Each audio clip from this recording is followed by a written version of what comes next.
kind of, go right out and check out Twitch, or what did you do after you saw this first speed run? So I've been playing only NES games since I was a kid, since I got the console, since until I was like 14, 15 or something. And I kind of took a little break, and I found that clip, though. And then I didn't think much about it. I showed my friends. Of course, I was looking for other time attacks runs there. But then I think it was around 2010 or something. We were playing, believe it or not, Quake Arena online with some friends. Mm-hmm. And someone in chat linked me to I think it was the classic Games Done Quick. Okay. 2010, and they was like, dude, you gotta watch this. They are playing only NES games. I'm like, what? Let me check that out. And I was kind of hooked there. I didn't make an account or anything. I just lurked around on Justin TV and Twitch for a long time. Those from 2000 to 2012 maybe. And I think the first real when I jumped in was a battle with Dexter and Funk Duck doing the Batman race back in 2012-13. Wow, yeah, that's a long time ago now. So I wanted to ask you, like, who did you watch then to kind of, who was your kind of people you watched on Twitch or Just TV? Who kind of got you? Who were you a fan of back then? Well, mostly I watched the GDQs there, and then I started to watch Sinister One. Sinister One and Fiesel, those were the two guys and Funk Duck. Those were the guys I started to follow. And definitely pillars of the community there for sure. Yeah, they're still going, which is really cool. So yeah, so then how did you kind of go about being a bigger part of the community? How did you kind of meet Dexter and to get to kind of how did you kind of meet your friends in speedrunning? Well, like I said, I was in the chat during that battle between the Batman record, Funk Duck and Dexter, and I kind of came up with most of the strats for that game. It was like Dexter took the record one day, and then I had like 5 new strats, and I gave those to Funk Duck without saying to Dexter, and he implied those, took the record back. Then I did the same thing with Dexter and gave strats back and forth. So I basically routed the whole game back then, trying to find better strats for the run. Mm-hmm.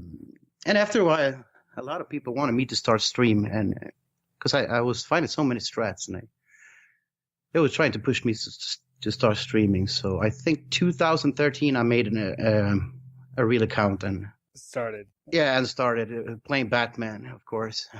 How did you go about sharing your strats when you find a new strat? How did you do that? Did you just go on, how did you share it? It was mainly in the chat and in the Twitch PMs, which no one used nowadays, but we used to use Twitch PMs or DM, what it's called, back then.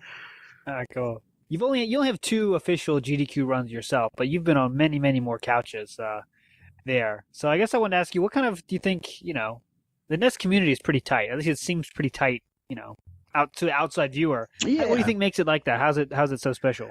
I think it's a special console.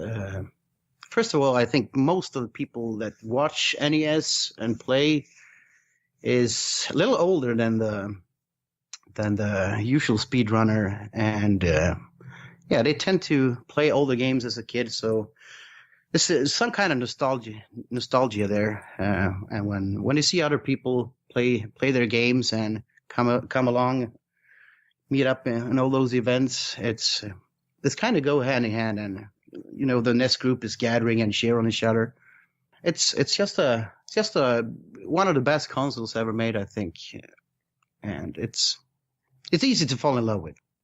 Yeah, I think so too. I guess I want to ask you: do you think though, what makes it special for you? Is it just because you played it so long, or is something? What does it have that other consoles don't have? You think in speedrunning terms or not speedrunning terms? I think as a speedrun, there's a ton of hard games. The NES console had really, really hard games, and that's what I really like about the console. Like it's almost like the old things when you had only 3 lives and you game over and that's it.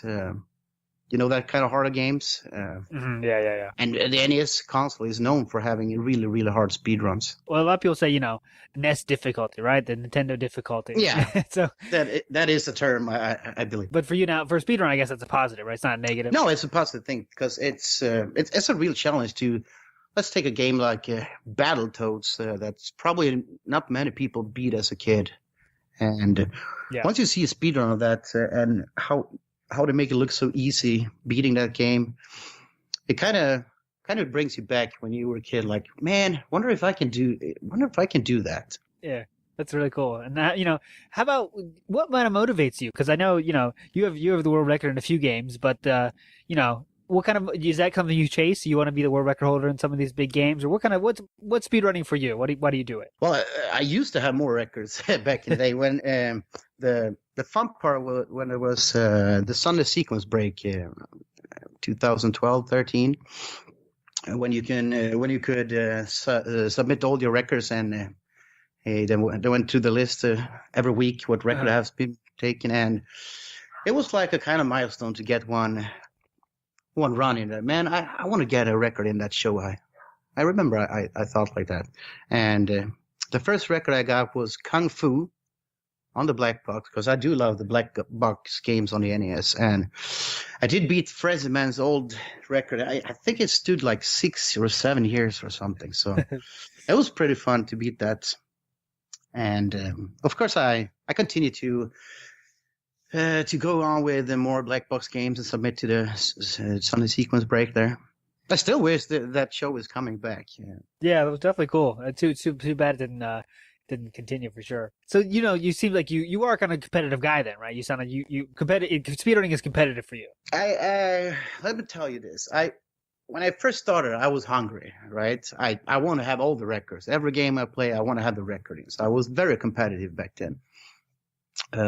Now that I have a speedrunning for NES games for about 5 years, I'm kind of leaning over to the starting to get a little bit more casual, because I actually bought my new console, the Switch. That was the first console I bought since 2000, I think. Oh, damn.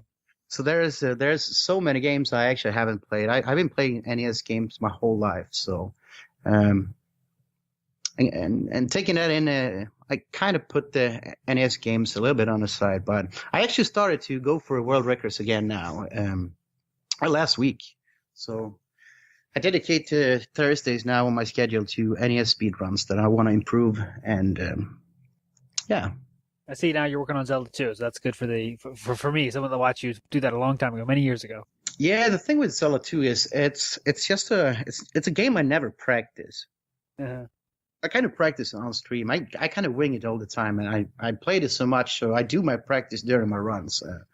And it's a very long run, so it takes a little while to get used to streaming multiple attempts. Let's say 3-4 attempts on one stream. That's gonna end up 6-7 hours probably. Yeah. So, Shout outs to Simple Dude for the first place there. Pro GN had that record for so long. That was a cool. His run was awesome. and speaking of that, I think my favorite speed run I ever made was I think it was ESA 2015. Me and Pro JN did a one controller, 2 player speed run there. All keys, the most popular category, and we have watched each other so much on streams. We kind of knew exactly how both of us play, and we shared strats and stuff over the years. And we actually only practiced for 2 hours the day before, kind of hangover. And I think we did two attempts on 2 runs. I think we finished one. Wow, so that was yeah. I guess it wasn't months of practice. You guys just did 2 hours. Wow, that's pretty cool. Yeah, we did the day before, and it turned out to be a great run. We didn't game over. We got everything done. I think we ended up top 20 on the leaderboard with that time. Yeah, that's fucking awesome, man. Yeah, it makes sense. You guys were, and the Swedish community too. I mean, it seems like it's tight. It's pretty tight from the outside view again. But is that true? Is it all an illusion? Are you guys really friends? All you speedrunning Sweden guys? I mean, there's always some drama here and there, but most people are we're friends. Okay, we'll go deeper than that. So I gotta know, since you are living in Sweden and you go to a lot of GDQs. I mean, how do you just save money all year to go to these GDQs? How do you afford all these trips? You go to GDQs a lot, and it can't be cheap for you, right? Well, I see it like this. If I get a game in, and of course, my viewers want to see me there, and if I can afford it, I of course, you can do one of those donations, Uh-huh. fundraiser to get there. But usually, I save up money and go myself.